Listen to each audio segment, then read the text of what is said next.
peut attirer de la main-d'œuvre, c'est attirant, mais comment on peut être certain que cette main-d'œuvre-là va être qualifiée pour nos niveaux d'éducation ici? On parle d'enseignants, par exemple. Comment est-ce qu'on peut s'assurer que ces nouveaux arrivants-là vont être qualifiés pour enseigner à nos jeunes? C'est un peu ça. Puis le niveau le contrôle j'ai beau gueuler à tue-tête sur la reconnaissance des diplômes. La Cour suprême me dit très clairement que c'est la responsabilité des provinces.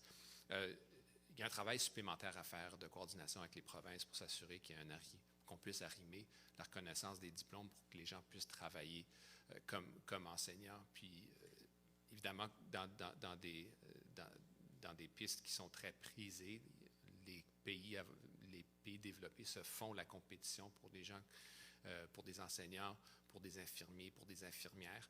Donc, il y a une certaine logique, puis une nécessité pour les provinces de s'ajuster, puis de mieux reconnaître les diplômes, puis les reconnaissances qui sont dans toutes les professions, non seulement dans l'enseignement. La Colombie-Britannique fait du travail, la Nouvelle-Écosse en a fait aussi, l'Alberta en fait. Alors, il y a aussi une compétition interne pour essayer d'arrimer notre façon et d'accélérer le fait que quelqu'un qui vient ici avec toutes les qualifications puisse avoir un job à la hauteur des attentes. C'est pas évident. Puis, historiquement, on n'a pas nécessairement fait le meilleur travail en s'assurant qu'il y avait une intégration à ce niveau-là.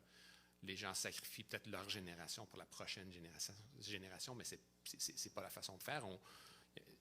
Ça cause des problèmes d'intégration, mais ça laisse de l'argent sur la table.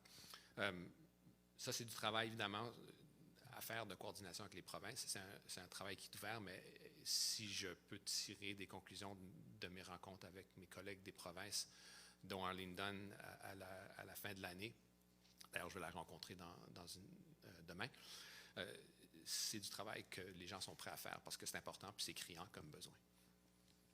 Prochaine question?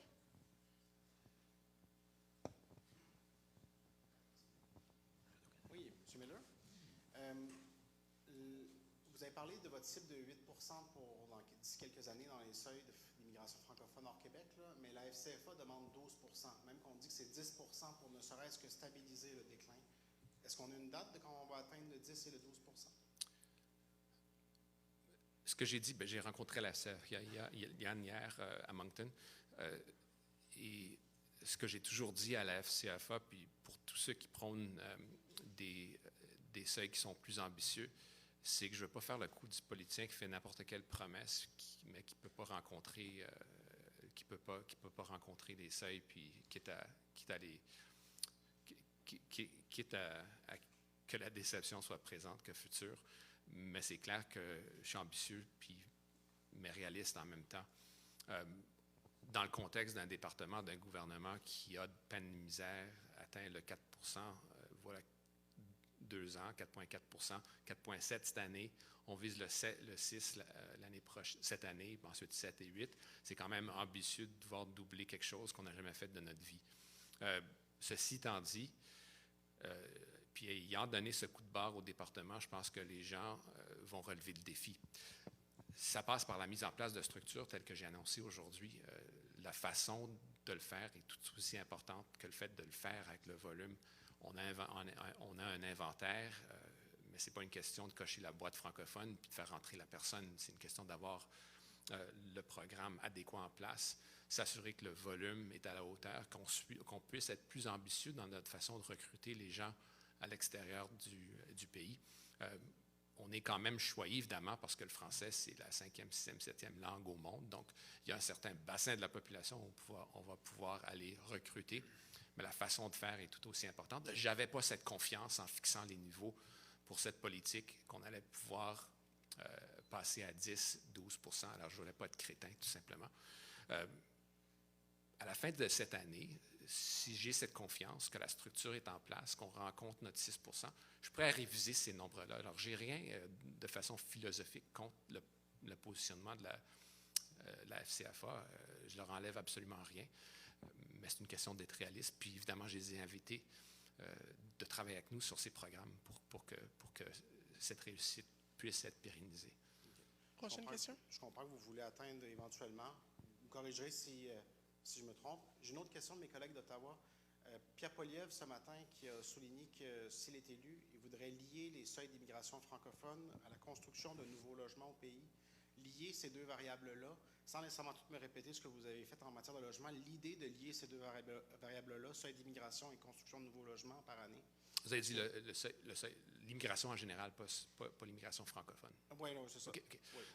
Est-ce que ça, vous êtes d'accord? C'est de l'évidence même qu'il faut avoir la capacité d'accueil pour les gens qui viennent ici. Notre révision stratégique qu'on a faite au sein de notre département il y a 6 mois nous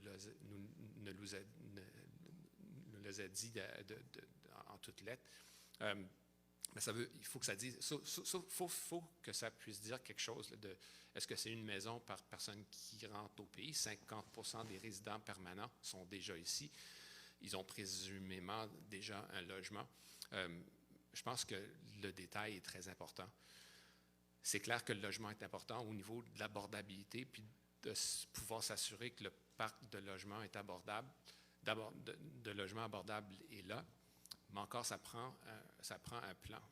Monsieur Poilievre, avec tout respect et dans les slogans, dans la mise en œuvre, je pense que ça manque à l'appui. Alors, ça va prendre un certain détail. Il a cette fâcheuse idée, une bonne idée, quand même, de mettre de l'argent dans les poches des gens. Mais les deux mesures qui critiquent le prix sur le carbone, c'est quelque chose où il y a une remise où 8 sur 10 des ménages reçoivent plus d'argent. Alors, est-ce qu'ils proposent d'éliminer cet argent-là qu'on remet dans les poches des gens? Ils n'ont aucune position sur les garderies. Ça, c'est plusieurs milliers de dollars dans les poches des gens. Alors, pour moi, c'est un peu mystérieux, son plan. Puis évidemment, c'est de l'évidence même qu'il faut des logements pour accueillir les gens qui viennent ici. Alors, je m'attends à un plan, mais ça prend du leadership sérieux. Et c'est pas sérieux ce qu'il propose. Prochaine question. Moi, juste pour ajouter là-dessus. Prochaine question. Juste pour ajouter là-dessus au niveau de Pierre Poilievre. Si Pierre Poilievre devient premier ministre du Canada demain, l'immigration francophone prendra le champ. Avez-vous vu les commentaires d'une de ses députées qui a exigé à une de nos ministres de s'exprimer en anglais d'un comité? Deuxièmement, les programmes de logement. Si Pierre Poilievre devient premier ministre du Canada demain, vous pouvez oublier certains programmes de ces logements abordables-là. Je pense que les gens le voient qu'avec nos gouvernements, on met de l'emphase sur aider les populations qui sont plus vulnérables. C'est ce qu'on va continuer à faire, mais je ne pense pas qu'un gouvernement avec Pierre Poilievre continuera dans la même veine que le gouvernement fédéral présentement. Merci. Prochaine question.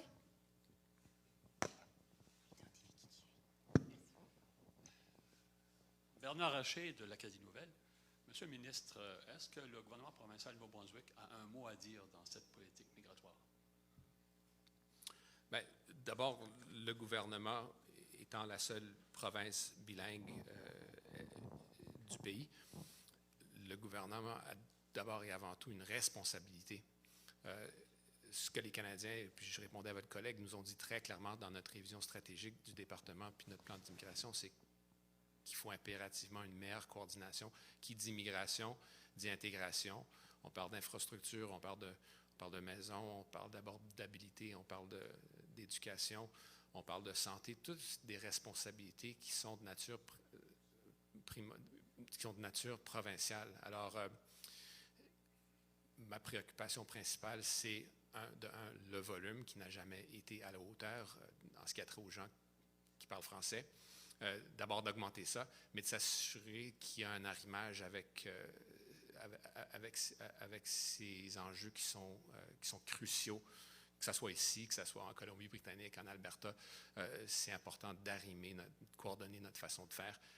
Les vents qui souffrent contre l'immigration, puis le Canada n'est pas exempt au monde, je pense parle et on a vu ça dans les sondages, parle surtout au Canada, non pas de la xénophobie, mais de la capacité d'accueil, la capacité d'être coordonné. Puis ce que les gens nous en veulent, c'est d'être mal coordonné, c'est-à-dire des délais d'attente, s'attaquer aux délais d'attente. Ça, c'est ma responsabilité. Ça a été mieux dans l'année qui s'est écoulée qu'auparavant. D'être mieux coordonné avec les provinces, avec les villes, puis s'assurer qu'il y a des fonds à l'appui pour l'intégration, l'accompagnement, tout aussi crucial dans ce qui a trait aux francophones dans les petites communautés. Alors, le gouvernement du Nouveau-Brunswick, on développe notre politique, ça fait suite à la rétroaction qu'on a eue. Évidemment, on ne veut pas se faire de la compétition. On veut s'assurer qu'il y a des effets d'accélération en ce qui a trait à nos efforts puis leurs efforts. Mais c'est sûr qu'il y a de la responsabilité. Il y a un programme de nomination provinciale qui donne une certaine agence au gouvernement du Nouveau-Brunswick, à plusieurs gouvernements provinciaux à travers le pays, mais ils ont une responsabilité qui vient avec. Alors, c'est important, mais c'est clair qu'on a notre rôle à jouer, mais que la province a leur rôle à jouer, puis dans la promotion du fait francophone, une responsabilité primordiale auprès des provinces. Dans vos discussions avec la province du Nouveau-Brunswick, est-ce que la province formule des demandes particulières? Les provinces ont toujours des demandes, mais oui. Quelles sont-elles? Ben, je continue ma conversation que j'avais eue à Toronto avec la ministre Dunn demain, et je pense que ça va être positif. Elle s'est montrée ouverte. Elle a d'ailleurs parlé avec notre département sur l'importance de s'assurer que les gens d'expression française puissent venir ici, qu'on ne se fasse pas de la compétition. On ne devrait pas se faire de la compétition évitant de donner le bassin qui existe à travers le monde. Mais il y a une volonté et une ardeur au travail que j'ai sentie auprès d'elle, même si j'ai eu par le passé des désaccords assez arrêtés avec le gouvernement du Nouveau-Brunswick. Merci. Y a-t-il une autre question dans la salle? Il nous reste 5 minutes, donc on peut refaire une autre tournée s'il y a d'autres suivis. Alix de Radio-Canada. Vous avez parlé dans le programme des communautés francophones accueillantes que Caracat en ferait peut-être partie. Est-ce qu'on parle de Caracat ou de la péninsule acadienne? Je vois qu'il y a aussi des représentants du Chupagan et Tracadie. Ce serait de la région. Écoutez, 14, c'est quand même quelque chose. Un autre 10, c'est presque le double. Mais il faut que je tienne en ligne de compte le reste du pays où il y a des besoins qui sont criants. C'est une conversation qui va se poursuivre. Mais évidemment, les gens d'ici vont avoir leur mot à dire. Puis je sens un engouement, puis le besoin qui est là, qui est palpable. Et aussi, on a eu le campus ici à l'Université de Chupagan.